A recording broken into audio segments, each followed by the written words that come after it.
Right. A happy, bright-eyed young woman in her 30s who's just had her first baby should be looking, and because the pressures of the job must be incredible, especially a coalition government. I don't think I've actually heard anyone... It's interesting you say that, Ella, because I don't think I've actually heard anyone asking about her personal welfare, except for that one little girl, schoolgirl in Kashmir who said, "How are you?" Oh, that's a very good point. We have talked about this before, Michael. Is there a danger of beatifying a person who is really simply doing their job? Yeah, so look, I have to declare an interest, of course, because I'm the chair of Creative New Zealand, which means my minister is the Prime Minister. Of course. So I have to declare an interest in it from that perspective. The thing that I would say is that this person who I have observed, so let's ignore young mother, let's ignore Prime Minister, is entirely authentic. And that's the bit which I find rather extraordinary. So I, in private and public, in group opportunities and everything, she is consistent. She is who she is. I don't actually... the question of beatification, it seems to me to be slightly irrelevant. Because on the one hand, what we really want is the leader who is aspirational and, a leader and truly responding in the way that we as a country would like to be represented. And that's what she's doing. Will she get everything right between now and the end of her political career? Unquestionably no. At this particular moment, this authentic person has responded authentically to a set of circumstances and done what most of us would recognise as a good job to represent us. And that's what we have at this particular moment. And from my perspective, putting aside my conflict of interest, putting aside anything else, I would say that I am pleased that she was the right person in the right place at the right time for those circumstances. And Very because I interesting. move in a world of young women, through my work at the university and through my daughters and their lives, I know that she has had a profound impact Positive, on New Zealand young women who look to her. Do you think so? Well, I'm only talking about the people I interact with on a regular basis, the younger people that I work with at the university and that I teach and that I'm involved with. My daughters who are aged between 23 and 33, so they are in that demographic where they are hugely impressed by her. So if nothing else that she does in the international arena, I still think that's a pretty good contribution to New Zealand culture and society, that young women can look at her and go, you are inspirational and I like you. Gosh, very interesting comments there. I think Ella and I have disagreed on almost everything. I can't... How have we done that, Ella? I don't know. Without punching each other. It's been a wonderful panel Thursday afternoon. Ella Henry and Mike Moynihan. Someone says here, look, I love sneakers. I buy limited edition collaborations such as Led Zepp Vans, Roland 808 Pumas, Game of Thrones Adidas. They're all brilliant, super comfortable, unique. Yes, people do notice, damn it. But if they weren't comfortable or made my feet hurt, I wouldn't wear them. Well done. Go you. Led Zepp Vans. Who knew they were a thing? Where was I?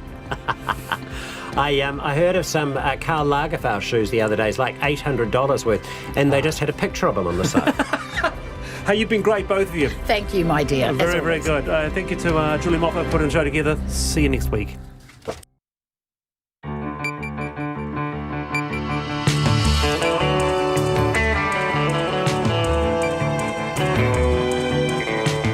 Te whakaronga mai koe ki te reo irirangi o Aotearoa. This is Checkpoint on RNZ National. I'm Lisa Owen. On tonight's programme, a Hamilton couple whose children were killed in a horror crash last Easter call for tougher penalties for dangerous drivers. And if you're behind the wheel right now, you will want to hear their message to you too. Some Muslim women widowed in the mosque massacres are struggling to pay the bills and shield their children from schoolyard bullies. Minister Shane Jones welcomes the Auditor General scrutiny of his billion-dollar baby, the Provincial Growth Fund. And will the Easter break be long enough for the government to resurrect its policy agenda? We'll also take you inside a medieval fighting pit complete with armour-clad warriors. Where, you ask? Wellington, would you believe it? RNZ News at 5. Kia ora, ko Susana Leata tēnei. A top military attaché has been found guilty of trying to film his colleagues on the toilet in New Zealand's US Embassy. Alfred Keating has been on trial in the Auckland District Court this month, charged with attempting to make an intimate visual recording. Annika Smith reports.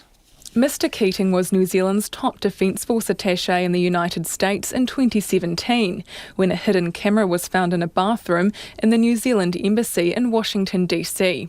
It was the Crown's case that Mr Keating was trying to film his colleagues on the toilet, a claim the former Commodore had categorically denied. This afternoon, after 4.5 hours of deliberations, the jury returned with a unanimous guilty verdict. Mr Keating appeared emotionless as the verdict was read out. He will be sentenced in June. At the Auckland District Court, this is Annika Smith. The government's top environment official hopes New Zealanders will sit up and take notice of a new report which paints a grim picture of the state of the country's environment. The Environment Aotearoa report is jointly produced by the Ministry for the Environment and Statistics New Zealand and is a follow-on from the last report in 2015. Emma Hatton reports. The report shows almost 4,000 species are on the brink of extinction and 90% of the country's wetlands have been drained. Introduced plant species now outnumber natives, and added to that is pressure of new diseases like myrtle rust, which arrived in 2017. The Secretary for the Environment, Vicky Robertson, says the report makes for a grim read, but she's proud the information is out there for all to see. Forest and Bird Chief Executive Kevin Haig says the report needs to be taken seriously by the government. He says successive governments have only paid lip service to environmental issues, and it's time to step things up. This is Emma Hatton.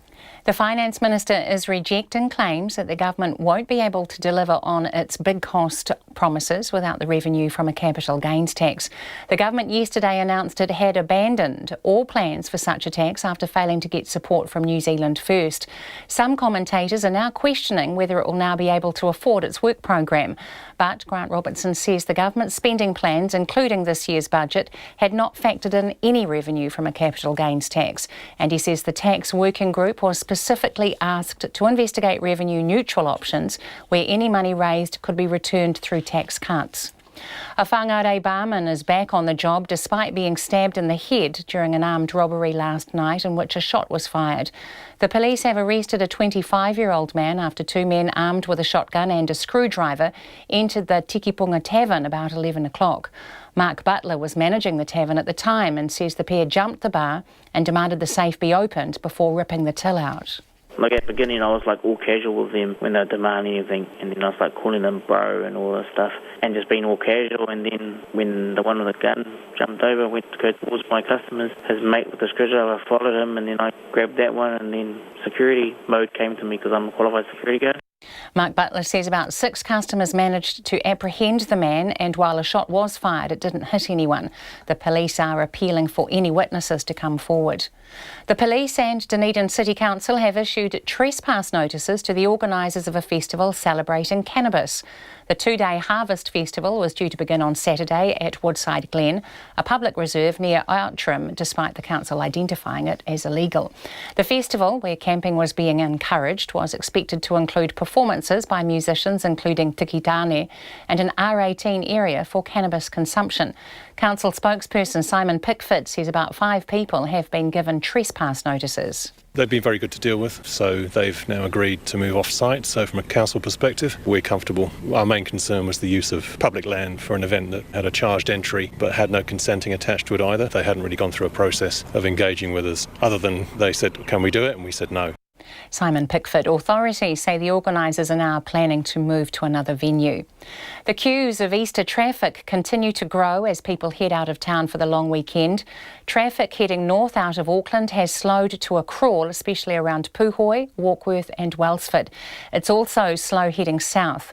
In Wellington, a crash is blocking a southbound lane of State Highway 1 at Mana, and there's also heavy congestion between Peka Peka and Otaki.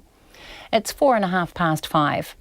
The New Zealand heavyweight boxer Joseph Parker has backtracked on an offer to fight British world title holder Anthony Joshua.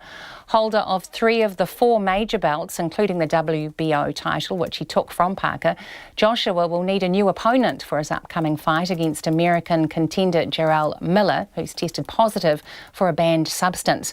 Parker said on social media he was willing and ready to step into the fight with Joshua, but his promoter David Higgins says the June fight date would be too soon for Parker to prepare properly. The Highlanders have received a much-needed boost ahead of their Super Rugby derby match against the Blues in Dunedin on Saturday night, with All Blacks Aaron Smith and Luke Whitelock back from injury earlier than anticipated. Smith was expected to be out for up to 6 weeks with an ankle injury, but is back after 2 games, while Whitelock has recovered quickly from a calf strain, which kept him out of last week's loss to the Crusaders. Coach Aaron Major was tempted to rush both players back into the starting lineup, but feels it will be more beneficial if they come off the bench as the Highlanders try to turn around a 5-match losing streak. It hasn't really mattered who we've put out there so far. We're probably best performed first 20 minutes side of the competition at the moment. We're scoring more points than anybody and conceding less than anybody, so it's not so much a matter of how we're starting games, it's more a matter of how we're controlling those middle parts of the game and then giving ourselves an opportunity to set up a big finish. So we feel with both of those guys, their experience coming off the bench towards the back end of the game is going to be really critical for us against a good Blues side. Aaron Major. That's the news. Gains. We built the Harbour Bridge with 4 lanes. 8 years later, we had to double that to 8 lanes. Losses. I certainly felt that the fairness could be improved by having a capital gains tax. And the bottom line. Well, we're getting to be in government, and along with that comes a substantial set of policy gains that we wouldn't have if we weren't in government. Everything accounted for. Morning reports, weekdays from 6. Then after 9, news as it happens. In-depth conversations with world-leading experts and the latest trends you need to know about. Join me, Catherine Ryan, on 9 to noon after Morning Report on RNZ National. Now the short forecast from Met Service to midnight tomorrow. Northland and Great Barrier Island, fine spells and isolated showers mainly in the east. Auckland through to Wellington, including Coromandel Peninsula, Bay of Plenty, Taupo, Taumaranui and Taihape. Fine, apart from a few areas of cloud morning and night. For Gisborne, Hawke's Bay and Wairarapa, partly cloudy, a few showers possible in Gisborne and about Mahia Peninsula, becoming fine in Wairarapa today and Hawke's Bay tomorrow morning. Fiordland, a few showers turning to rain with heavy falls tomorrow afternoon. Southland and Otago mostly fine, but areas of cloud about eastern Otago. Rain developing about Southland and western parts of Otago tomorrow night. For Marlborough, Nelson, Buller, Westland and Canterbury, mainly fine. Areas of low cloud or fog morning and night, more persistent in the east. Chatham Islands, cloudy with a few showers. It's coming up to 8 minutes past 5. You're with RNZ National. Thanks, Susanna. This is Checkpoint and I'm Lisa Owen. A year on from a horror car crash which killed their 2 children, a Hamilton couple is pleading with drivers to take extra care to avoid any more lives being lost on our roads this Easter weekend. Sia Mosefera and his wife Mohi were driving to Wellington on Good Friday when their car was hit by a truck after it failed to stop in a line of traffic on the desert road. Their 4-year-old son, Artine, and his 10-week-old brother, Radine, were in the back seat and both died. Sia and Mohi say their lives have become a living hell since the crash, and they're calling for tougher penalties for reckless drivers to make sure no one else suffers like they have. Our reporter Nita Blake-Person and camera operator Claire Easton-Farrelly went to see them at their Hamilton home, and they told her about the day their lives were ripped apart. It was a last-minute decision. We had a few friends over the night before, and they mentioned to us that they were going to travel to Wellington the next day. And we just suddenly decided, maybe we should go with them. And we had a few friends in Wellington we wanted to visit, so it was just absolutely a last-minute decision. So we quickly packed up and we're off to on the road. Yeah, we went to, I think Taupo, because we both, we were in 2 cars, my friends and us. We both have children in the car, and we stopped like every 1 hour to take them to the toilet, to buy them some food. Then we went through the desert road, And on the desert road, if you have been, it's kind of very narrow road, and at some stage we kind of stuck between two trucks, and the truck behind us was very close to us, and he was tailgating me, and then suddenly I saw the truck in front of the tanker is kind of sliding sideways, and I stopped. Unfortunately, the truck behind us was, I believe he didn't see us at all, because he was tailgating and it was very close, and he didn't stop at all, and he hit us with 80 km. And just imagine that big weight with a small weight, what's going to happen. And then when I think I went unconscious, and when I woke up, everywhere was white because of the airbags. And then when I I feel pain on my chest, and my legs kind of stuck, and said, oh shit, we had accident. And I saw Mohi was sitting in the back with seat belt between boys, and I thought, why Mohi is in front? She kind of rolled over in the front, and I look at my back. I couldn't see Radin because Radin was in the capsule. It was rear face. In the rear face, but I saw Artin. He was kind of lied on like that. And then I thought, okay, he's not crying, he's sleeping. And Artin, I'm sure he's sleeping as well. And then I saw people around us start coming, and I could see from their face everyone trying to help, and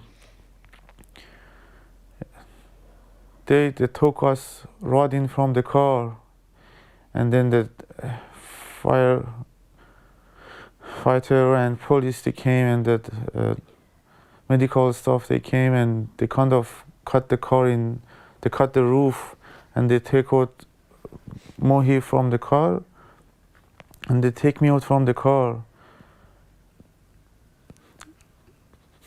and they put like a towel on top of Artin,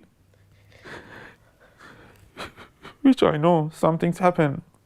And I remember I was lying down in ground, and I asked the helicopter pilot, I think he was doctor and pilot, something like that, and I grabbed his hand and asked him, why you are not taking Artin out from the car? And he told me he passed. I lost my two boys, and I was wishing on that time, to be honest, I wishing for Mohi. I wish for her to die, because I'm sure it was the best things could happen for her. And the real pain was the day coming home. I just couldn't believe it. That house that was always filled with Artin's, laughter and loudness and just energy and running around. It was just so empty and so quiet. I basically crawled the way to his room, the first room I wanted to be in.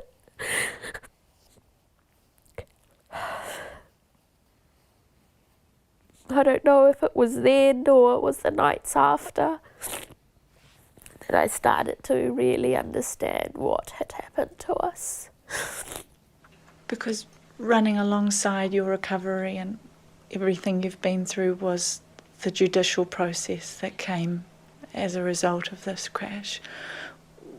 What was the process there in terms of the other driver involved, and who was at fault, and what came next? So it's a very, very lengthy process of months that I don't think my brain was functioning, but because Siamak remembered everything in detail, and he was like reviewing it in his mind all day, every day. And obviously because he was the driver of our car, he was just so anxious to just know that he wasn't the person at fault. If we could prove that he was tailgating, the charges would have been different. but because the dash cam had stopped just minutes before, we couldn't prove that he was tailgating. So that completely changed the charge. So what was he charged with? At the moment, careless driving causing 2 deaths and 2 injuries. He knew he took 2 lives away from us, and it took 10 months for us to the court to be actually sitting in the trial. So he absolutely had no contact with us, no remorse, not even a card, not even a letter. He pleaded not guilty in several cases to make it such a lengthy process. And just that last minute on the trial date, he did plead guilty. Have you been given any indications about what that driver may face? Yeah, just briefly that it could be firstly a fine, then home maybe in the worst case scenario it could be home detention, but most likely just community work and disqualification from driving. I feel that the law is just too soft. The regulations are just too soft. I know people might not like the sound of this, but double demerit points, double the fine for pet holiday periods where there are so many people on the road and people are in a rush to get to their destinations. It might not sound, something people want to hear, but these rules are really out there to save people. It's black and white. If you don't do any mistake, you don't get any fine. And I've seen the effect on how people are just so much more careful with what they do on the road. And it's just stopping people going through what we are. Life has turned into hell. Our happy life has just turned into hell. And there's nothing that can change that. We will never be those people again. We will never, ever, have those smiles that were coming from the heart. We will never have that again. We were a family of 4. A very, very happy family of 4. Everything just seemed so perfect, so good. Basically too good. We found out it was too good to be true. And you have a beautiful new baby now. This little boy is our miracle. He happened just to keep us here, keep us living, and give us that little glimmer of hope that maybe life is worth continuing on. What will your family be doing this Easter? Home. Oh. We're definitely not leaving home. To be honest, we don't feel safe on the roads. I don't know if I will ever put him in a car and hit the roads again. It's just hell. Life is turned into hell. If you don't want to go through this, just be that little bit more careful on the road. The road rules, although when you are on the safe, you're on the happy place, you think, it's just a few Ks over, won't make that change.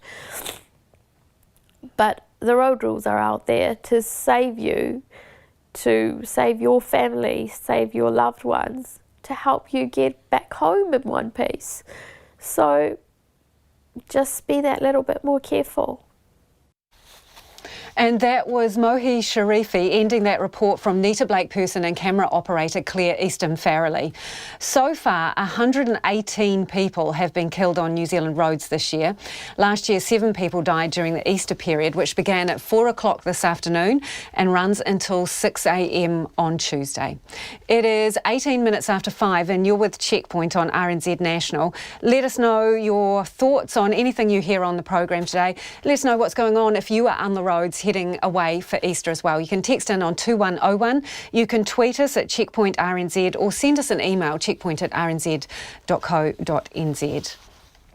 Former top military attaché Alfred Keating has been found guilty of trying to film his colleagues in a New Zealand embassy bathroom. Mr Keating was New Zealand's top Defence Force official in the United States when a covert camera was found in the unisex bathroom in the embassy in Washington DC. Our court reporter Annika Smith was in court for the verdict at the Auckland District Court today, and she joins me now in the studio. Annika, how did things unfold this morning?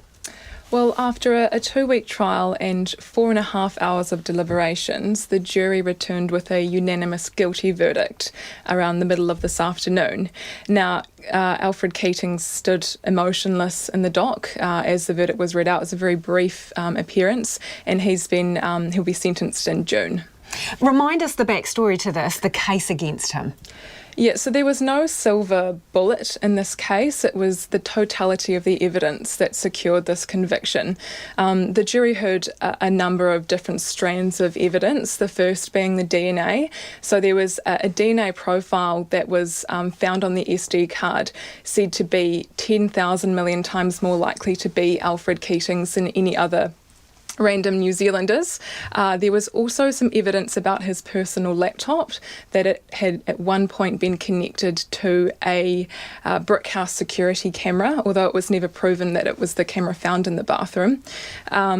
There was also evidence that his personal laptop had Google searched brickhouse security camera modes and switches, and they also had CCTV footage and swipe card access activations, I guess, that placed him in the vicinity of the unisex bathroom that the camera was found in. So a log of his movements based on his swipe card, yeah, in essence, yeah. And was there any indication, did you get any insight during this trial as to why he may have done this? No, we're still in the dark about this, I think. There were 21 video files recovered on the device when it was found. Only one person was actually filmed on the toilet, and that was Mr Keating himself. After that point, the covert camera actually fell from its from its position in the heater.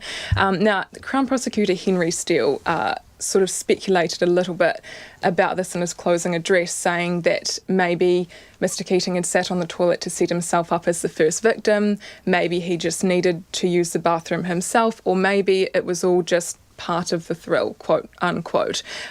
So other than this, we don't really know why he did this. That part is still a mystery. If you're watching, we're about to play a piece of video here. Now, this is after the verdict, and explain to us for the people who can't see, what's happening in this video, Annika. We see. So after the verdict was read out, the hearing was ended, he left the court with his partner, who's actually been present for the whole trial. And as he walked down the street, he was flanked by a number of reporters who asked him questions, asking for an explanation, whether he thought the jury had got it wrong. But the response was stone cold silence. He didn't actually say a single word to us. Now, he faces up to 18 months imprisonment for this crime, but perhaps the bigger penalty for him is the damage it's done to his otherwise stellar Defence Force career. He held an esteemed role, holding the rank of Commodore, and his appointment ended in March last year, as we know, shortly after he pleaded not guilty. Yeah, and we should say to people who are listening, he's rather steely-faced, holding the hand of his partner, walking along, staring stoically straight ahead, not even acknowledging your presence and the presence of other reporters there. So what has the Defence Force had to say about all of this? So the Defence Force hasn't put anyone up for an interview with us, and they actually declined to comment, saying that the matter was still before the courts, so it wouldn't be appropriate to do so. In fact, the Ministry of Foreign Affairs and Trade has put out a really brief statement, just thanking the New Zealand Police for its investigation and saying that they hope that it provides some closure to the victims in this case. Very interesting. Thanks for joining us. That's Annika Smith, who has sat through that trial where, one of our highest ranking military attachés was found guilty today. As if losing a husband and a son in the mosque shootings wasn't enough, Ambreen Naeem is now having to battle ACC so she can keep a roof over her children's heads. Naeem and Tala Rashid were killed in the Al Noor Mosque. ACC pays out 80% of a deceased person's earnings to their family, but when Ambreen Naeem applied to ACC, she was told they would only look at her husband's part-time salary, not the income of her eldest son that he was bringing in to support support the family as he is one of the main breadwinners. She told Conan Young this would leave a major shortfall, and she won't be able to keep paying a mortgage to keep a roof over her family's head. Yeah, it's no help for us. And in the meantime, you still have bills to pay? Yeah. You have a mortgage to pay? Yeah. We have paying our bills and rent and everything. So you need this sorted out reasonably quickly, right? Yeah. It's, I think, my own patience and my own, because I got the house, the one I wanted near the uni. I wanted something near the school and uni because I don't drive, so I can pick and drop my children. My little son, the elder one is grown up enough to take care of himself, but the little one. So I got a house there, but it's like my own decision. I didn't know what was I getting from the government. It's my own decision, to get back to the life quicker as possible. A one-off payment from victim support has been enough to tide her over for now, but is quickly running out. It's not a weekly income, so I don't know what am I getting. Because the ACC would obviously take care of the longer term, your ability to pay your mortgage on your home. Yeah. I have to pay rent and ACC should take care of it, but it hasn't been done so far. And I mean, you have so much to deal with at the moment. It's so heavy, what's happened. Yeah. But to have this on top of what you're already having to deal with, having to stress and worry about the ACC payments, I mean, that must be tough. Yeah, it is. I think I've just told myself to be calm and patient. That's all I'm doing, to cope. Otherwise, I think the people who would not be so patient like me, they would be really frustrated. Yeah. And you're having to stay strong for your own children? And for my own children, obviously. Yeah, because I have to take care of them. Yeah. I have to show my strength to them so that they just cope with it and come back to life. Yeah. I have to bring them back to life, normal routine. So that's your real motivation every day now, is to stay strong for them and yes. and keep a home over their heads. And, yeah, definitely. On top of everything, Umbreen Naeem is going to have to learn to drive and get her driver's licence. That process will start in May. For now, there's the daily business of life to get through. At the moment, I'm doing lots of other stuff like shifting home and school holidays and people coming and all sorts of stuff going on all the time. How are you doing? Overwhelmed and trying to cope with everything. Umbreen's case is not an isolated one. Her sister, Naima Nadine Khan, is helping several widows in a similar situation. With our faith, they are very strong women, and they believe that Allah has chosen them and they're in the best place. But obviously the reality of life, you can't deny that. And mostly the ladies were depending on their husbands or on their son. So it's a huge loss, emotionally, mentally, and obviously financially.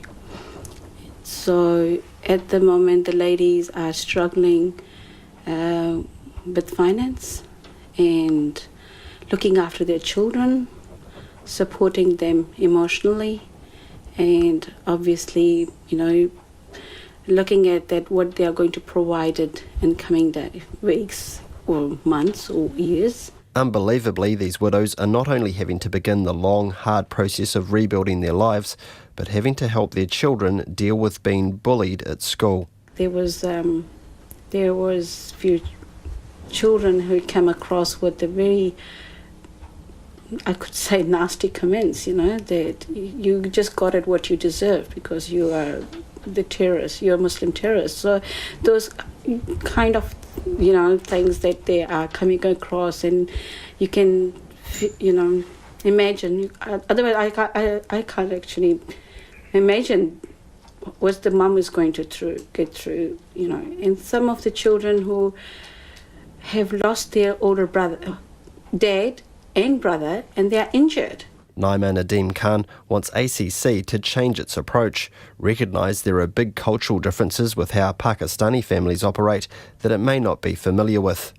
She wants them to pay out on the basis of the income the family has been relying on, even if this comes from the eldest son. They have to deal with everyone as an individual and have to go case by case. It will be a hard work, but the price they have paid is, you know, nothing compared to that time that they will be looking after them.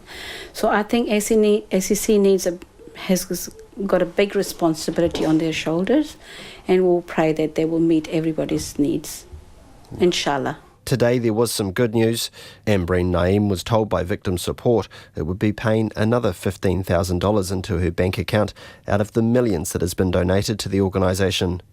Short-term relief for now, but not enough to set her mind at ease as far as the family's long-term future is concerned. Kei o te tahi ahau, mō te hōtaka o te ahi, ko konanyang tēnei. In a statement, ACC says it recognises this is an unprecedented and complex situation for many families. It says weekly compensation is available to a spouse or partner of the deceased, for example, if the couple were married, in a civil union or in a de facto relationship. It encourages those who have questions or are confused about anything ACC related to get in contact as soon as possible.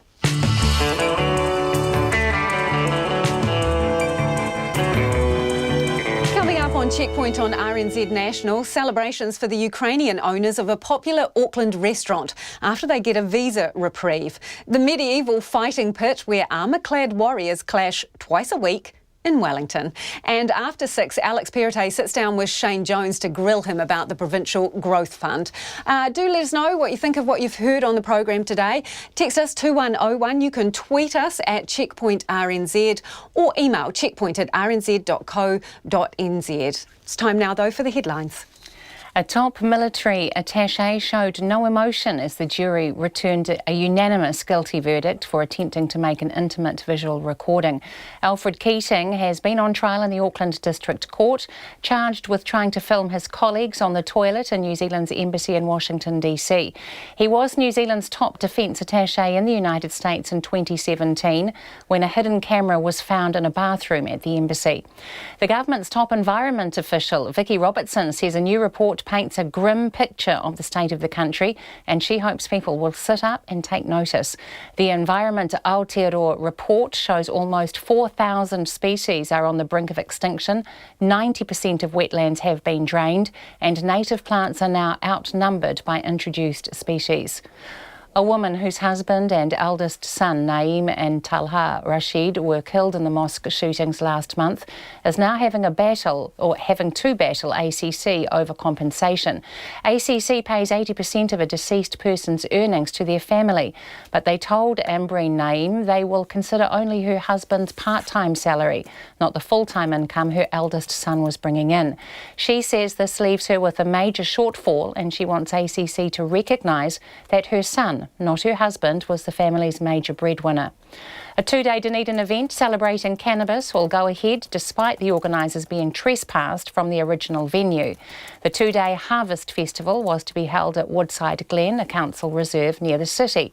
An organiser, Joe Nicholson, says they will now move to a private venue. The police have arrested a 25-year-old man after the attempted armed robbery of a hotel in Whangarei last night.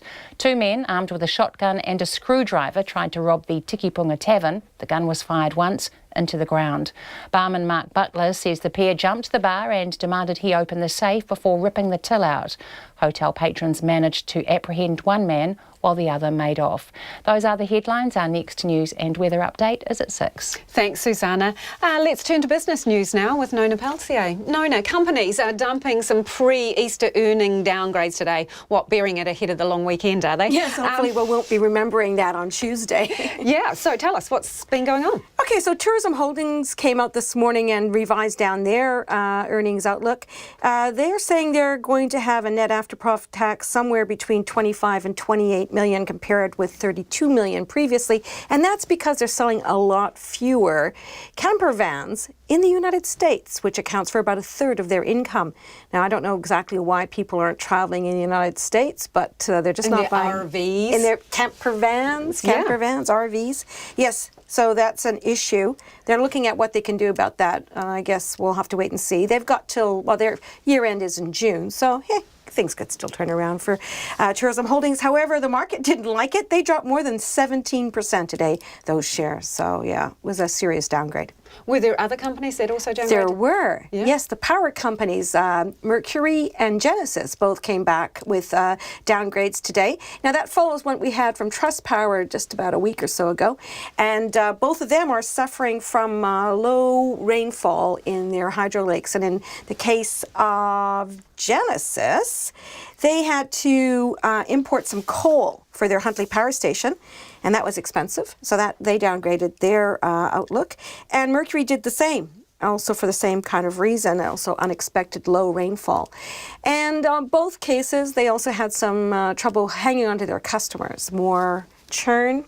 That's the number of customers that come and go. So they people were shopping around for better prices. Yes, elsewhere. after we mentioned that we should, because if you shop around for better prices, you get a better rate, apparently. There you go. And so they both fell. So Genesis was down more than 3% today. Mercury down more than 2%. And then we had a trading halt earlier this afternoon with THL Logistics. This is a transport logistics company that listed on the market not so long ago. And the company was privately held, and they've been talking about floating some of their shares. So one of their large shareholders who held 5% of the company sold his shares to a number of other board members, members of the executive, some institutional investors, as well as some private ones, at a discount to the share price, the closing price. So they were at $1.50, they sold them for $1.20, and that also dragged the market down. Their shares fell, more than 5%.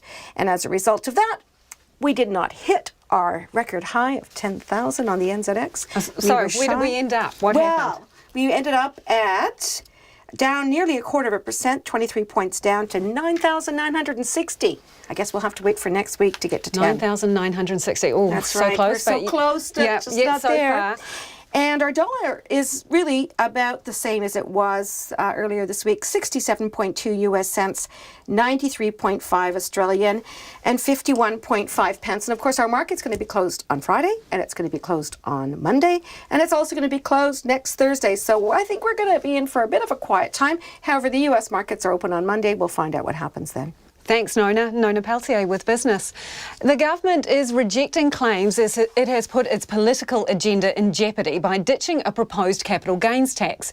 The policy was abandoned yesterday in an embarrassing setback after Labour and the Greens were unable to win the support of New Zealand First. But the Prime Minister then went further, ruling out ever introducing a CGT while she is leader. Here's our Deputy Political Editor, Craig McCulloch. Jacinda Ardern likes to call her government transformational, but transformation costs money, and she's just torpedoed one way of generating it. An equality researcher and writer, Max Rashbrook, says the numbers are tough to add up. Tackling child poverty, for instance, will cost billions and billions and billions of dollars above and beyond what the government currently has at its disposal. Never mind its promise to fix the mental health system, to build more state houses, reinvigorate the regions. Never mind the gun buyback. Price tag yet to be determined. These are all things that require significant revenue, and if you don't have that revenue, it's much harder to see how those things are going to be achieved. The tax working group had been tasked with investigating revenue-neutral options for a CGT so that any money raised could be offset by tax cuts. But ministers never fully committed to that, and Mr Rashbrook doesn't believe that was ever going to be the case. Given the very large number of things that it has committed to doing that will require significant extra funds, it could never sensibly have been revenue neutral anyway. The Finance Minister, Grant Robertson, rejects the claims. He says the government's spending plans, including this year's wellbeing budget, didn't bank on any future revenue from a CGT. And the Revenue Minister, Stuart Nash, says he's not worried about any impact on the tax take. For me, it was never about revenue, it was never about the housing market, it was always about the fairness, balance and the integrity of the tax system. And the government intends to keep striving for that, just without a capital gains tax.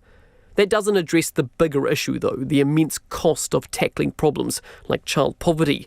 Without a CGT, will the government have to borrow more? You're going to need extra money coming from somewhere. Are you going to borrow it? Yes, we are. A bold statement by the Greens co-leader James Shaw on RNZ this morning, and one he quickly rode back. But I can't comment on this year's budget, obviously, because that's about to be announced. But you've been talking about the relaxation or the possible relaxation of the fiscal rules you signed up to. Is that how you get these over the table?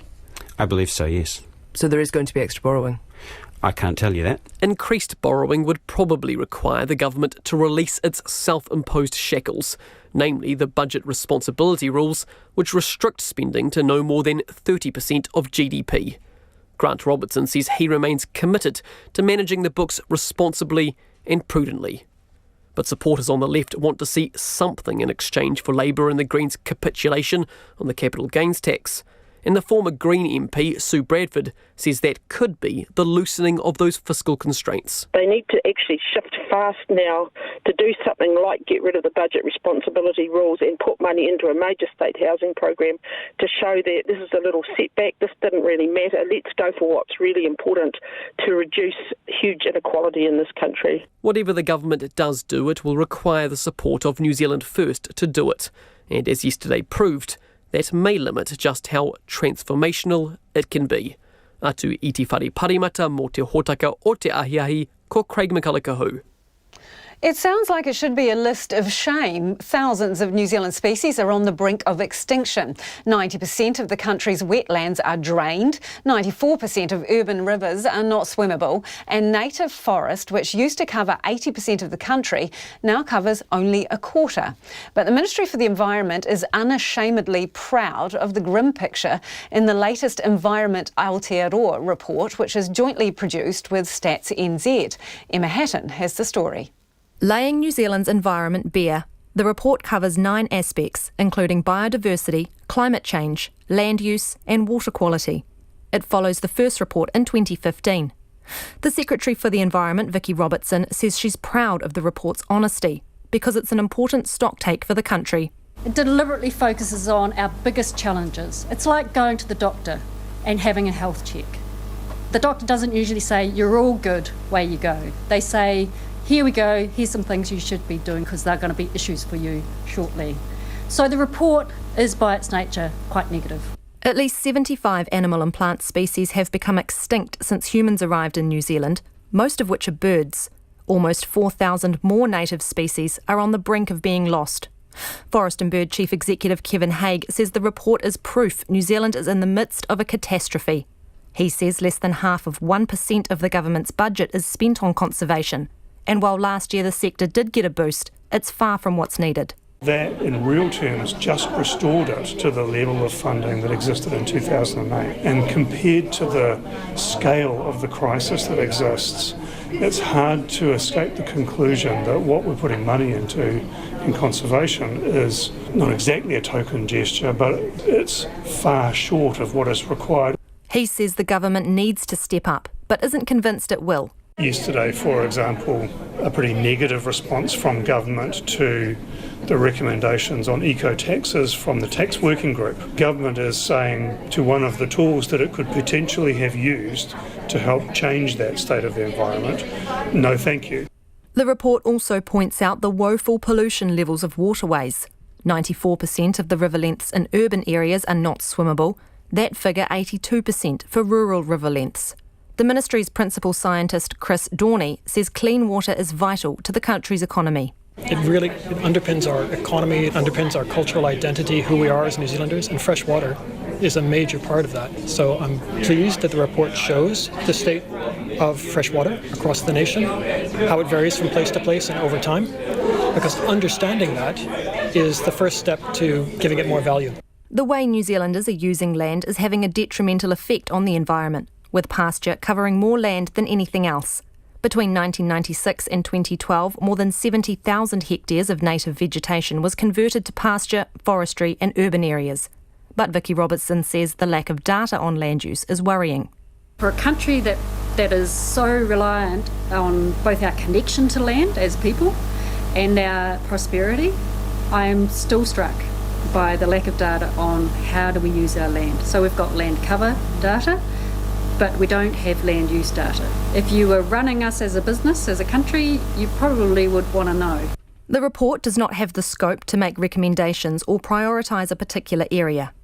A joint media statement released by Environment Minister David Parker and Minister for Climate Change James Shaw says the report reinforces the government's plan to clean up waterways and make New Zealand carbon neutral.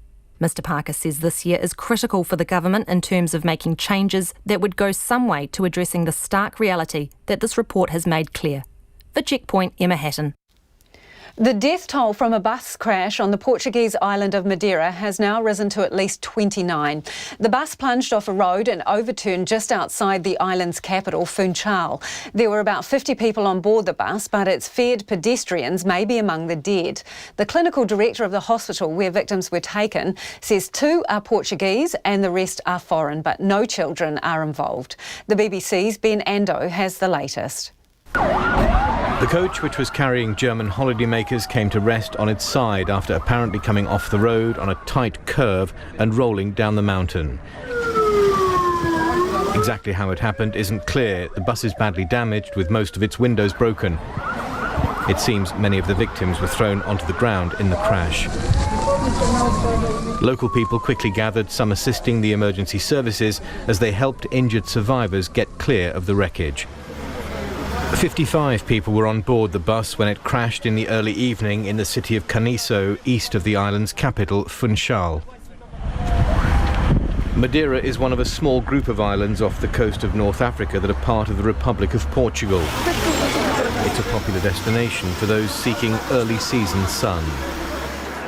Tonight, work at the scene goes on. And that was Ben Ando reporting. It is about 15 minutes away from 6. I'm Lisa Owen and you're with Checkpoint on RNZ National. Keep your feedback coming. We're getting quite a bit on funding for victims of the mosque attack and also on the interview we did with the parents who lost their children in a car accident last Easter. Now you can text us on 2101, tweet us at Checkpoint RNZ or do send us an email, checkpoint@rnz.co.nz. The Ukrainian owners of a popular Auckland restaurant are breathing a sigh of relief after they were granted an extension to their business visa. The Shikova family, who own La Vista in Auckland's St Heliers, were declined residency in January and ordered to leave the country by July. But after an outpouring of support from the public and politicians, the family have been told they can stay for at least another year. Katie Scotcher reports.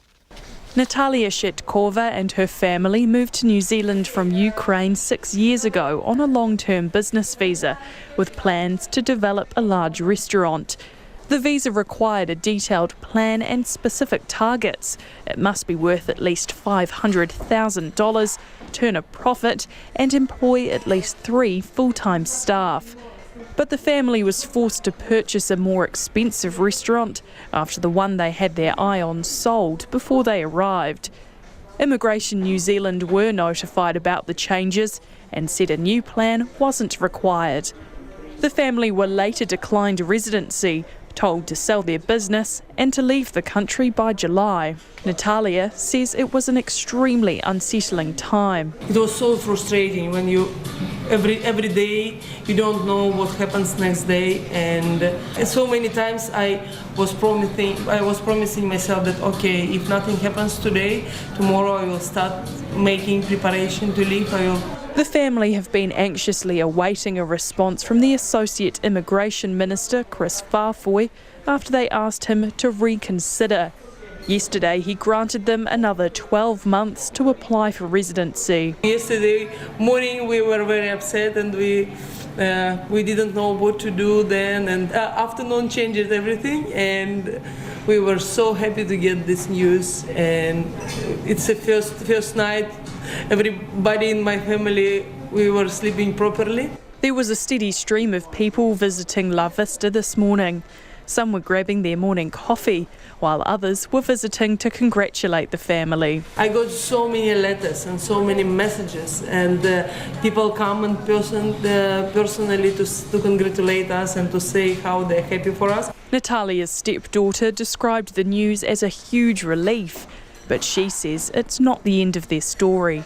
It is still concerning what the outcome of another residency application is going to be, because the problem which was presented to us in the first refusal was that we didn't purchase the right restaurant, basically, and that's still the case to this day.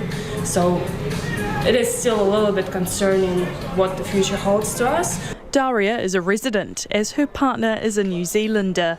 If her family were forced to return to Ukraine, she'd be separated from them 17,000 kilometres away. She says her family sacrificed everything to be here. For a family with 5 kids, with 2 of them were toddlers at the time and newborns, it was a big strain on my family, and I know that this restaurant is successful just because of their efforts. Daria says the family has been inundated with support from the St Heliers community. It's surreal because it's something we would have never experienced back in Ukraine, because the communities are not as strong in there, and we are immensely grateful. ACT Party leader David Seymour set up a petition asking for the Immigration Minister to intervene in February, but that later failed to get any traction with MPs. He said the Associate Immigration Minister could have done more. The Associate Minister should have gone further and granted them residency. That's where they would be, was it not for a bungling by immigration officials who didn't treat their case properly. The Shetkova family say they will get to work on their residency visa right away. I tamaki makoro mo te ho takaotiahiahi nei, ko Katie Scott Churaho. It appears the grass will be greener for an illegal cannabis festival at a private venue. The Harvest Festival will be held near Dunedin over the weekend, but organisers found themselves in a sticky situation after authorities and residents raised concerns about it being held at a council reserve. And as Timothy Brown reports, for a while today it looked like the whole festival was perhaps at risk of going up in smoke. Just before 2:45, the Dunedin City Council, supported by police, issued trespass notices to those associated with the festival. Maybe there's something in the air, but organisers were all smiles despite the bad news. We've got another private venue, and that's been okayed by both police and council, so we're going to move there. That's organiser Joe Nicholson. He says it's disappointing that the original plans fell through, but he is thankful police and council have been reasonable to deal with. And he says the event will be going ahead as planned, despite the venue change, though he is unsure how many people will attend. It's hard to put a number on. Hundreds, thousands maybe, yeah. Yeah, I'll be very happy with thousands. Come on, New Zealand. The festival will be headlined by musician Tiki Tane and feature an R18 area where cannabis can be consumed. Inspector Will Black, who assisted in serving the trespass notices, says they'll be keeping an eye on the event but have discretion around enforcing laws relating to cannabis. So police have discretion on a range of issues, cannabis being one of them. So when we detect an offence, then we deal with it accordingly, but police do have discretion they can use. Cannabis is one of those areas where they can use their discretion. So it'll be a matter of public order, public safety, that you'll be watching what develops in terms of this festival taking place elsewhere. Exactly, just making sure that everyone is safe, that the community feels safe, and that everyone has a really good weekend. But there appears to have been some wires crossed at some stage, with organisers adamant police told them that Woodside Glen was the best spot for the event. My understanding is it hasn't been an official police line, and police wouldn't tell someone or a group of people where they should be going to hold a festival. It's not what we do. But another organiser, Steve Akarangi, says they didn't choose Woodside Glen, a small council-owned reserve about 30 kilometres from Dunedin. It was recommended to us by the Dunedin and Mosgiel Police. We did not pick this randomly out of a hat. We wouldn't have picked this place, but this is where we were put. Steve Akarangi says some festival goers have indicated they are coming from as far afield as the United States. The festival will be held nearby on a private property in East Tiding.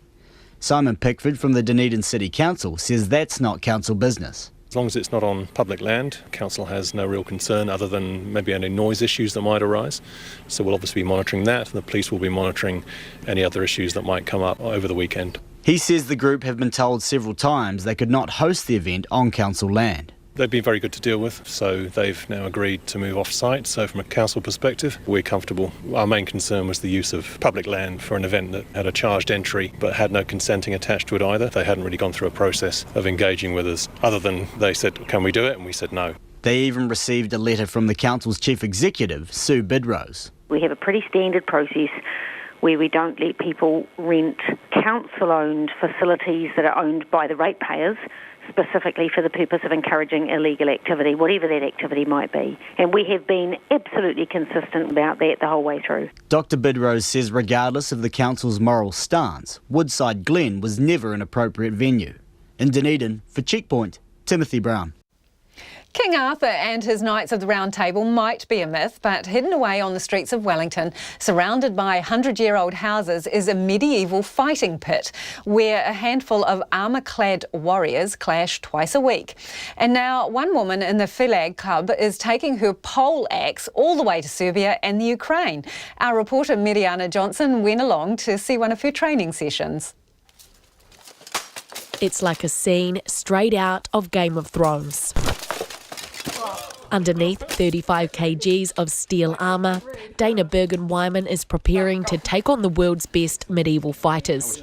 But the Upper Hut woman is quick to remind people this is nothing like the movies. Putting on the armour and doing the weapons, it ain't as easy as it looks, like in the movies and things. Like, they've got multiple takes, we don't. You know, they've got stunt doubles, we don't. They've got camera angles and zip lines, we don't. Miss Bergen-Wyman is representing New Zealand at the Battle of the Nations World Championship in Serbia at the beginning of May. This will be followed by the International Medieval Combat World Championships in the Ukraine, what is described as the league version of medieval fighting.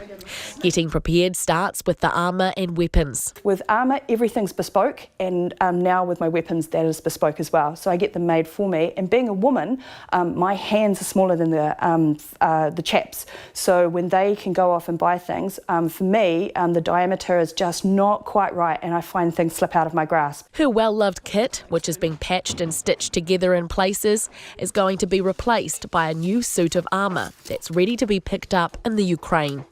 The price tag, a hefty $4,000. Dana Bergen-Wyman trains most days, refining her strengths and ironing out her weaknesses. For me, I mean, you could probably guess that being a heavier woman, my first strength is that I can pack a punch, but there's got to be an opportunity cost, and it's normally cardio. So therefore, I will never chase a lighter competitor around because she's just going to out-cardio me. She's tight-lipped about her exact training as to not give too much away to her opponents. It's not just preparations on the battlefield though. Getting 2-metre-high pole axes through customs requires a lot of paperwork. We never say weapons, we say sports equipment. We always smile, but also we pay for excess baggage because, while I'm wearing titanium and Kevlar, it's bulky and it's oddly shaped, and airlines don't like that. One of this year's highlights for Ms Bergen-Wyman will be the Grand Melee. 150 fighters against 150, which is the first time this has ever been attempted. During the 1-minute round, fighters earn points each time there's a ringing sound when the metal hits the metal. Fresh from a round, Justin Harris is also representing the club at the World Champs. He's previously won a silver medal in the longsword category 1 vs 1 at the IMCF. He says when you're in a fight, you often can't see or hear. The other body's right there and they are throwing things at you and your vision is just getting shocked from the impacts on the side of your head. You just have a moment where you can't see clearly all the time and you're trying to throw your own things as well and feeling the strikes, and it's just really intense. What do those impacts feel like? Just getting smashed on the side of the head with a huge object. Sometimes you can smell ozone inside the helmet from the force of the blow. With just 2 weeks to go until the first competition, sweat, blood and tears, everything is left out on the field. Miss Bergen-Wyman gets overwhelmed as time is called on the match. She's feeling the pressure so close to the competition, but cheers up when she sees her opponent's hand is bleeding. Once tensions have simmered and the ozone has settled, the opponents hug it out. Filag Club members watching from the sidelines say, in the end, the camaraderie is what it's all about. Camaraderie, they hope, will propel them through their battles at the World Champs next month. In Wellington for Checkpoint, call Mariana Johnson, TNA. And if you've just been listening to that, you really have to go online and check out the pictures to get the full story. 35 kilos of steel armour would surely slow you down. So Mediana's piece there will go up on our Facebook page and online. Time now for a quick bit of your feedback here. We're getting a lot of feedback on the interview we did with the parents whose 2 children were killed in an Easter crash last year. This in from one listener. If your actions lead to the deaths of people on the road, you get a slap on the hand. If the same thing happens in the workplace, 10 years plus in prison and massive fines. Massive discrepancy. Time for WorkSafe and like regulators, maybe for car crashes. And this person says, so someone puts a camera in a toilet and films people doing what they do in there, including himself, and he's facing potentially up to 18 months in prison. The truck driver rams into the back of a family's car, kills 2 children because he was travelling too close and clearly couldn't stop in time, and the worst case scenario for him is home detention. Unbelievable, says that listener. On Conan Young's story about the widows from the mosque, they say if they don't help the women whose husband was killed, what are all those millions of dollars that we've given all about? You are us? Yeah, right. Make it happen. RNZ News at 6. Ngā mihi nui, ko Susana Lei Atawa tēnei. A woman who lost her husband and eldest son in the Christchurch mosque shootings is now having to battle ACC so she can keep a roof over her children's heads. Naeem and Talha Rashid were killed in the Al Noor Mosque.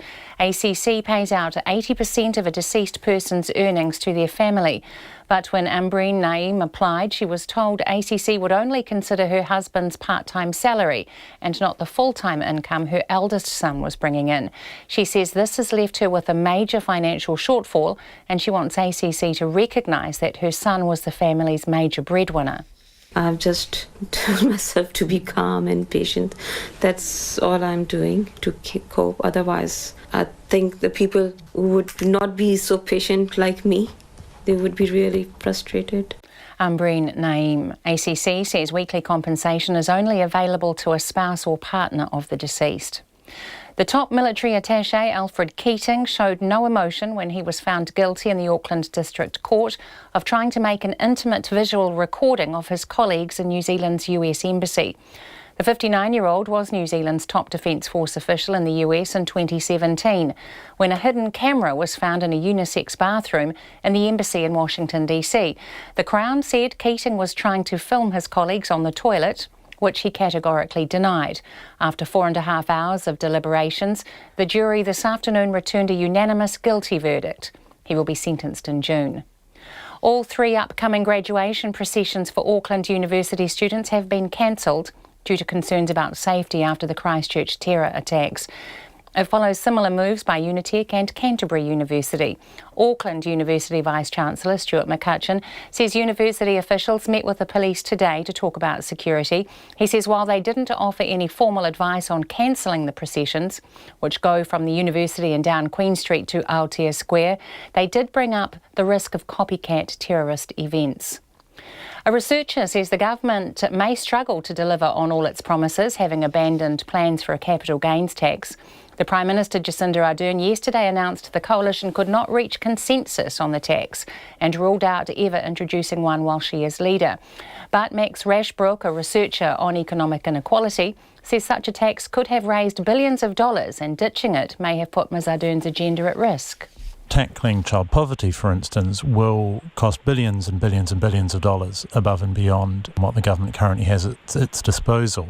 Max Rashbrook says the government may now need to increase borrowing, but Finance Minister Grant Robertson says the government's spending plans, including this year's budget, never factored in any revenue from a capital gains tax. The organisers of a festival celebrating cannabis in Dunedin are pressing ahead with the event but are moving to a private venue. The 2-day Harvest Festival was planned to begin on Saturday at Woodside Glen, which is a Dunedin City Council reserve near the city. This afternoon, the organisers were issued trespass notices by the council and the police. Organiser Joe Nicholson says the event will not move to a venue in East Taire as originally planned. We were going to go there and we were instructed to come to Woodside by the police. So we came here and held the old venue as the backup, and now we're going back.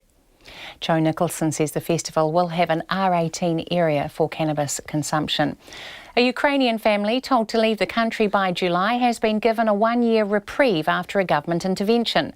The Shetkova family, which owns La Vista restaurant in Auckland, arrived in New Zealand 6 years ago on a long-term business visa. But they were declined residency and told by Immigration New Zealand to sell up and leave the country by July. 2 petitions urging the government to intervene were presented to Parliament in February but failed to get any traction. However, Natalia Shetkova says yesterday the Associate Immigration Minister Chris Foy granted them another 12 months to apply for residency. We were so happy to get this news, and it's the first night everybody in my family, we were sleeping properly. Natalia Shetkova. An earthquake has shaken parts of Taiwan. The 6.1 magnitude quake struck a coastal city, but there have been no immediate reports of any damage or casualties. It was reportedly felt strongly in the capital Taipei, where it shook buildings. It's coming up to 6:05. The New Zealand heavyweight boxer Joseph Parker will decide next week just where his future lies. The former WBO heavyweight world champion is weighing up whether to stay independent or link with powerful major promotional outfits in Britain or the United States.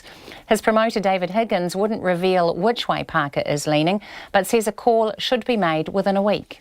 You're risking your health and all sorts of things each time you fight, so you want to be remunerated for the risk. But secondly, trust is important, working with people that you can trust, that you know that you can work with without getting into conflict. And then timing is important. There's an optimal time to do a deal, and you've got to weigh that up, whether that's now or in the future. David Higgins. Tottenham Hotspur are through to football's Champions League despite a controversial 4-3 loss to Manchester City in their second league quarter-final match. The tie finished 4-4 on aggregate, but Tottenham advanced on away goals and with Ajax Amsterdam for a place in the final, while Liverpool will play Barcelona in the other semi. Hooker James Parsons will become just the 6th Blues player to play 100 games for the side when they play the Highlanders in Dunedin on Saturday. It will be Parsons' 98th Super Rugby game, having also played against the touring French and British and Irish Lions. And the first Iranian woman to contest an official boxing bout won't be returning home to Tehran, believing an arrest warrant has been issued for her. Sada Kadim beat a French boxer in the bout, which took place in France this weekend. That's the news. Tonight on Nights, Alison Balance has the latest kakapo chick count. 75. It's a record. Since records began, we have a window on the world of food inspectors, and this week's overseas correspondent, Peggy Raval, direct from Medicine Hat, Canada, where the Conservatives are making a comeback in Alberta and Prime Minister Justin Trudeau can't seem to extricate himself from a growing corruption scandal on Nights with me, Brian Crump, after the news at 7 on RNZ National. Now the short forecast from Met Service to midnight tomorrow. Northland and Great Barrier Island, fine spells and isolated showers, mainly in the east. Auckland through to Wellington, including Coromandel Peninsula, Bay of Plenty, Taupo, Taumaranui and Taihape. Fine, apart from a few areas of cloud morning and night. Gisborne, Hawke's Bay and Wairarapa, partly cloudy. A few showers possible in Gisborne and about Mahia Peninsula. Becoming fine in Wairarapa today and Hawke's Bay tomorrow morning. Fiordland, expect a few showers turning to rain with heavy falls tomorrow afternoon. Southland and Otago mostly fine, but areas of cloud about eastern Otago. Rain developing about Southland and western parts of Otago tomorrow night. Marlborough, Nelson, Buller, Westland and Canterbury mainly fine. Areas of low cloud or fog morning and night more persistent in the east. Chatham Islands, cloudy with a few showers. It's coming up to 6:08. You're with RNZ National. Thanks, Susanna. And this is Checkpoint. I'm Lisa Owen. Southland is the latest beneficiary of New Zealand First's $1 billion a year baby, the Provincial Growth Fund. More than $3.5 million is being spent on projects in Gore, like the redevelopment of the Hokanui Moonshine Museum. It comes in the wake of concerns over how the $3 billion fund is being spent. The Auditor General's ordered an in-depth review into its management, monitoring and evaluation. Regional Economic Development Minister visited the remote Bay of Plenty town of Minganui yesterday, where last March he pledged almost $6 million to boost the local nursery and create jobs. When he sat down with our reporter Alex Perrottet, he said he welcomes the scrutiny of the Auditor General. And in the face of criticism over his public comments, he reiterated his view, wait for it, that no stone shall be put upon the tongue of the champion of the regions. When you're a government, you want the next generation to grow up having better opportunities than perhaps their parents had. That costs money. So I often think of the Provincial Growth Fund in the Minganui locations as being an opportunity to correct market failure. Because if the market was going to deliver a solution here, it would have already done it. The fact that the Audit Department is going to have a close look at the processes and a number of the projects that we're funding, I expect that to happen. I realise that this is public money. We have to be accountable to Parliament. We have to be accountable to the public. So look, I'm not cowering in the face of the fact that the audit office want to work closer with the government officials and have a look at the processes. Because on the face of it, the fact that you've got at least 3 ministries involved here, you think, well, there's a lot of oversight. But what the Auditor General is actually saying is that because you've got lots of different ministries, there could be more risk of misappropriation of funds. Is that news to you? Well, nigh on $1 billion of the $3 billion has been allocated towards infrastructure and Te Ururako. Te Ururako have got the thick end of $500 million of the $3 billion. And then Kiwi Rail, they're going to be handsome beneficiaries of the fund as well. And we've funded the more egregious examples of roading failure and Tairāwhiti and other such places. So just there you have 3 entities. But I would put it to you that NZTA is a robust organisation. They have their own processes for accounting for money. I would put it to you that Kiwi Rail have lived on the smell of an oily rag. And Te Ururako, whilst it's a new entity, it is part of MPI, and MPI's had a hell of a lot of experience administering grant schemes. And for example, they had the experience of the primary growth initiatives over the last 9 years. But look, I'll just have the officials work away with the Audit Department. The media have pointed out that this is quite a substantial decision made by the Audit Department. I just expect them to do their job. But there is a concern, obviously, that when you've got such a big bag of cash, that there's going to be some waste. I mean, we had 160 grand worth of seeds being mulched because the land wasn't ready for it. Are you? I mean, what percentage, what fraction of the investment are you happy to risk wasting? Well, look, what I'd say is that it's the most ambitious scheme of any OECD country. It's a $3 billion fund over a 3-year period. I'm not dwarfed by the politics associated with that, but I'm acutely conscious that this is a New Zealand government doing something that's never been done since the days of Think Big. But if we wanted to be transformational as a government, then I genuinely believe a lot of these interventions are transformational. I'm not going to identify a figure as to what's a tolerable level of waste, because that's political suicide. I don't want to see any of it wasted. I am conscious, though, that there will be many pricks of light shining upon what we're doing, but that's just the nature of being a politician in quite a volatile area, i.e.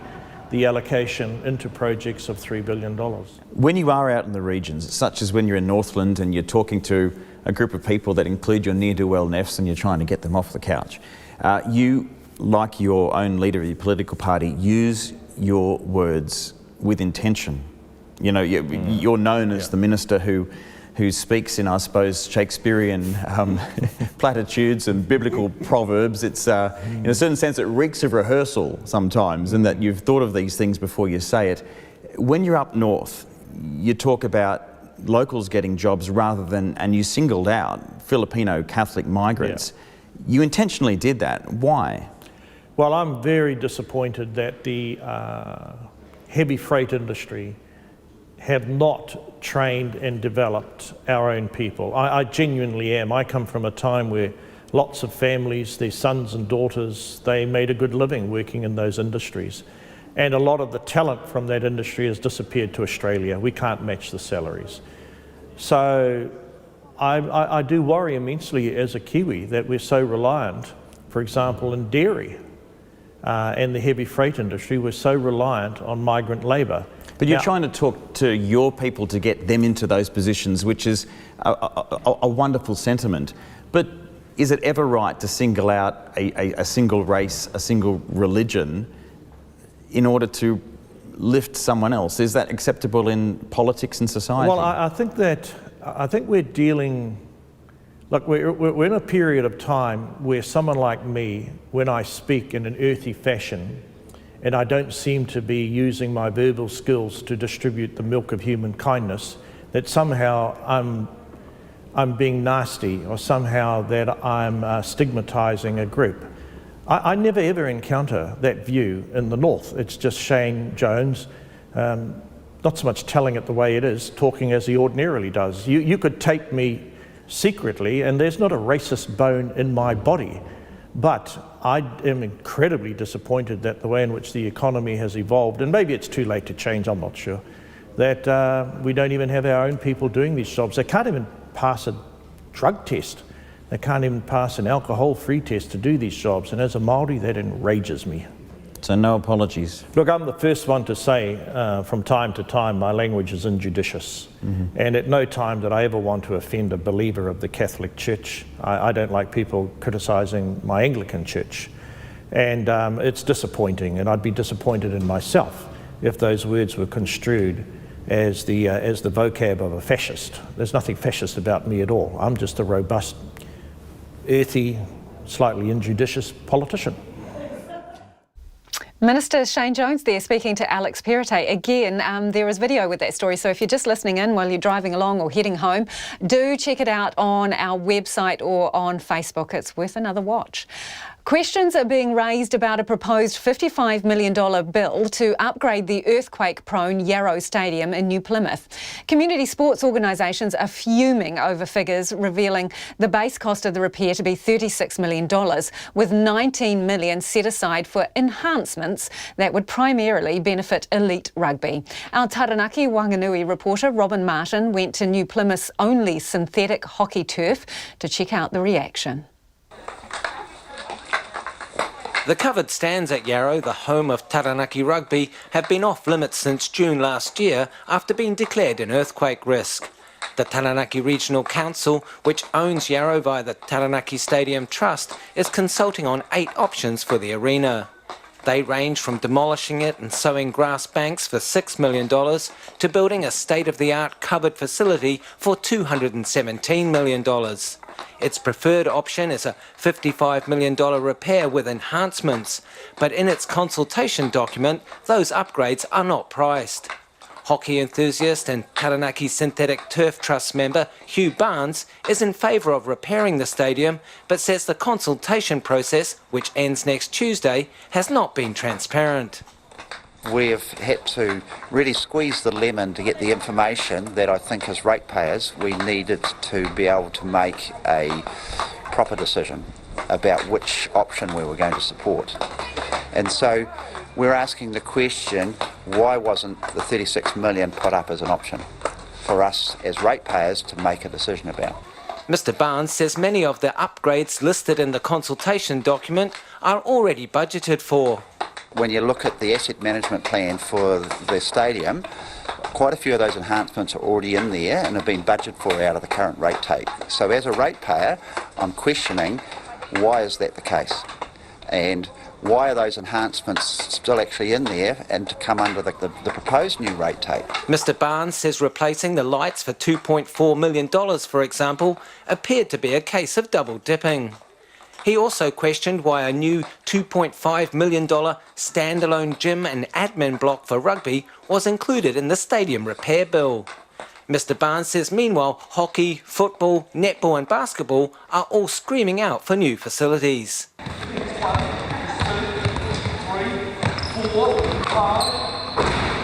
Gordon Brown is the chairman of Sport Taranaki, which advocates for all sports, leisure and activity groups in the region. He's urging the regional council to pause and undertake some meaningful consultation. I know rugby has been instrumental in getting, or active I should say, in getting support from the rugby clubs, so I'm sure they will show some overwhelming support for that. But they also have to be very careful and weight it so that other sports are not unfairly penalised for all the eggs going in the professional sport basket, which is what is in danger of happening. Mr Brown says the $19 million of enhancements could be better spent elsewhere. We need to have thriving professional rugby team.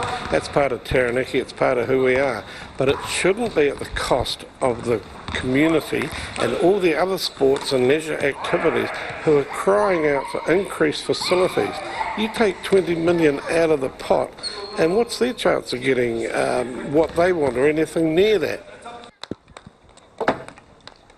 The Regional Council's Director of Corporate Services, Mike Neild, says it's always been clear that the $55 million option referred to repairs and a range of upgrades. Mr Neild, however, concedes the council could have spelt out the cost of the upgrades more clearly. He says a $36 million repair option was not considered because it wouldn't allow the stadium to host major national and international events. I ngā mutu mo te hōtaka o te ahi pōnei, ko Robin Martin ahau. A whangarei barman is back cleaning up his tavern today despite being stabbed in the head in an armed robbery last night. The police have arrested a 25-year-old man after two men armed with a shotgun and a screwdriver entered the Tikipunga Tavern at about 11 o'clock. Mark Butler was managing the tavern last night and spoke with our reporter Tom Furley. Oh, I just looked up on one of my other workers goes, oh shit, and I looked up and these two guys jumped through the payout window. But where we give cash out, they climb through that. How were they acting? Calm as until they came inside and got all anxious. And so what, did they sort of ask you for money? Was that the idea? Pretty much, yeah. Open the safe. So I opened it and there's nothing in there. And then they asked me to open the tool and I couldn't open the tool. So they ripped it out. I mean, how busy is a Wednesday night? Is it likely, I mean, was the till pretty full? We had pool associations and pool club going. A fair few people in the bar, how did they react? Oh, they picked us up near the end. They had one person in custody. They had him down until the police turned up and the other one got away after he stabbed me. Sorry, he stabbed you? Yeah. Gosh, are you okay? Yeah, no, I'm all good. At what point did that happen? Near the end, me and him had a bit of a fight together and then he managed to pull his arm out, then stabbed me and then got away. When you say he stabbed you, what with? Screwdriver. And whereabouts? I mean, you're obviously back at work today. Just under my left. Well, he done twice. He's cut my skin, and then to get away, he actually fully stabbed me just underneath my ear, into my cheekbone, kind of. And so you're back at work? Oh, we're cleaning up. I was here with the police today, so we're just doing all the tidy up.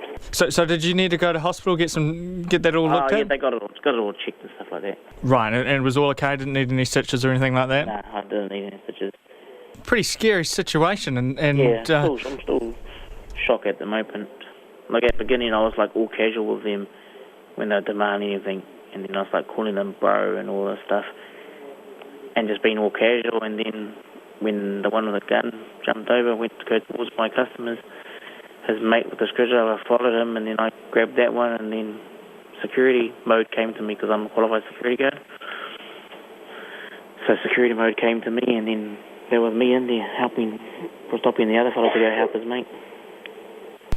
So the other guy had a shotgun, right? So, yeah. I mean, was that ever fired? Yes, it was. But nobody was hurt? No. Where did he fire at? The ground. Sort of a warning shot, or how did that come about?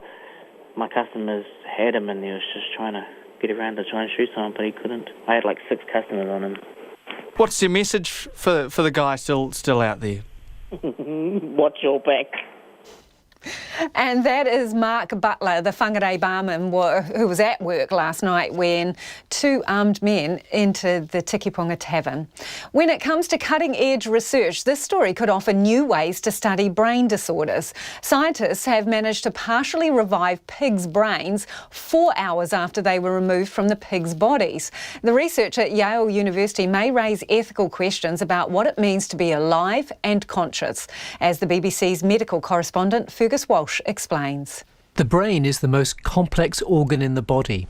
It was always assumed it gets irreversibly damaged within minutes of blood flow stopping. Now, a remarkable study in the journal Nature challenges that view. The scientists at Yale School of Medicine used brains from farm animals bred for pork. In all, 32 brains were collected from an abattoir. 4 hours after death, the organs were placed in specially designed tanks and synthetic blood was pumped round at body temperature for 6 hours. Remarkably, despite being dead for hours, cells within the brain started to function. There was activity in synapses. Some brain circuits started to work. The brains began to use energy and oxygen, and blood flow was restored, but there was no whole brain activity that might signal awareness. What this indicates that individual neurons are viable, but are not capable of forming an organized global activity. This is not a living, functioning brain, but a cellularly active brain. When the brains were tested, there was no global electrical activity on an EEG. The researchers had been ready to anaesthetise and cool the organs if they'd showed any signs of consciousness. They didn't, so the brains were not alive, a crucial ethical point. It looks like this technology, even if it could bring individual cells back to life, can't bring the person back to life. It can't make the brain function as a whole in the way that we think is important. What's ethically significant about brain death is that the person who was there, their personality, their thoughts, their memories, is gone forever. So what might this research lead to? First, it gives scientists a new way of studying the brain where it's been damaged by diseases like Alzheimer's or a stroke. In the long term, it might allow them to revive parts of an injured brain. But it doesn't mean anyone declared brain dead can be restored to life. The idea of a brain kept alive and conscious outside the body remains science fiction. Fergus Walsh reporting. It might be a short working week for many with the Easter weekend about to start, but one Melbourne company has been conducting an experiment to help staff through the so-called hump day, or Wednesday every week. The idea was to free up employees to spend time with family, create new businesses and complete appointments normally jammed into the working week. Now, 12 months on, the results of the experiment are in. The ABC's Daniel Ziffer has the story. All right, Zoe's full-time now. We're at the morning staff meeting at busy digital agency Versa in inner-city Melbourne. They work on emerging technology, like applications for internet-connected speakers such as Amazon's Alexa. But don't call them today. They're closed. Most people refer to it as Flexi Wednesday, so... That's Operations Manager Joe Aldis, one of 50 staff who work 37.5 hours a week on Monday, Tuesday, Thursday and Friday. On Wednesdays, the doors are shut. There are no client meetings, no deliveries and no expectation of checking emails. It's a day off. The experiment of Versa founder and CEO Catherine Blackham has paid off. Absenteeism is down, retention is up. Staff are delighted and so are the accountants. We are 3 times more profitable than we were last year. We have grown by 30 or 40% in the last year in terms of revenue, and we have got happier staff who are much, much more productive. The office has a focused hum. Some staff hold a yoga session in their lunch break between making augmented reality apps for mobile phones. 50, 60 and even 70-hour weeks aren't uncommon in service industries such as advertising agencies. So Managing Director Johnny Clow was a sceptic. To lose a whole day, 20% of revenues, it's hard for us to make money as it is because we're a people-based business. So to think that for one day you are not earning, that was a shock. But now the numbers are in, Johnny Clow is a convert. Think about it as 2 short weeks. So Monday, Tuesday, Tuesday, make sure you're ready for Thursday. Thursday, Friday. Friday is not the dossy day that you'd think. Friday's a proper working day. So it's 2 short weeks. It works incredibly well. Chief Executive Catherine Blackham understands why firms might be resistant to her radical idea. Fear. And I think that's fear of having to trust your own staff, that they're going to do the right thing. According to OECD figures, every year Australians work almost 20% more hours than Germans and 10% more hours than workers in the United Kingdom. University of Melbourne workplace expert Peter Gahan said international efforts to regulate working hours had mixed results. But he sees the benefit in companies adopting innovative solutions to retain skilled staff. A reduction in working hours doesn't mean that there's a proportionate reduction in productivity. In fact, because of these effects, you can get improvements in productivity, improvements in efficiency, and a lowering of your production costs as a consequence. While it might not work in every job and every industry, it's something to think about as you head in on Hump Day. Daniel Ziffer with that report. A quick bit of feedback before we go. This is on the story about the women widowed after the mosque shootings.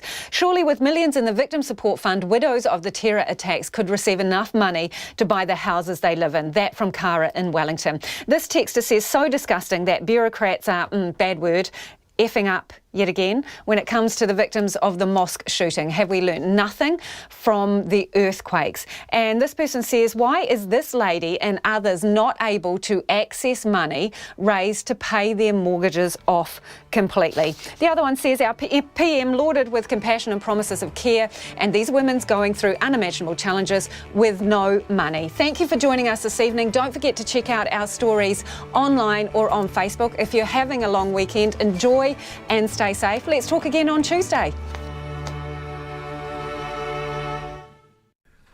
RNZ News headlines at 6:30. A top defence official has been found guilty in Auckland District Court of trying to make an intimate video in New Zealand's US Embassy 2 years ago.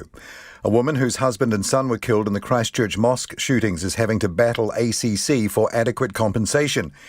There'll be no graduation procession for Auckland University students due to safety concerns after the Christchurch terror attacks.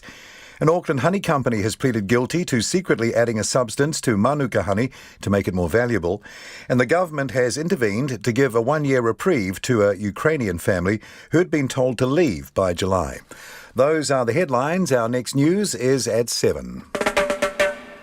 This week on Music 101, it's 40 years since Bob Marley played his one and only New Zealand concert at Western Springs.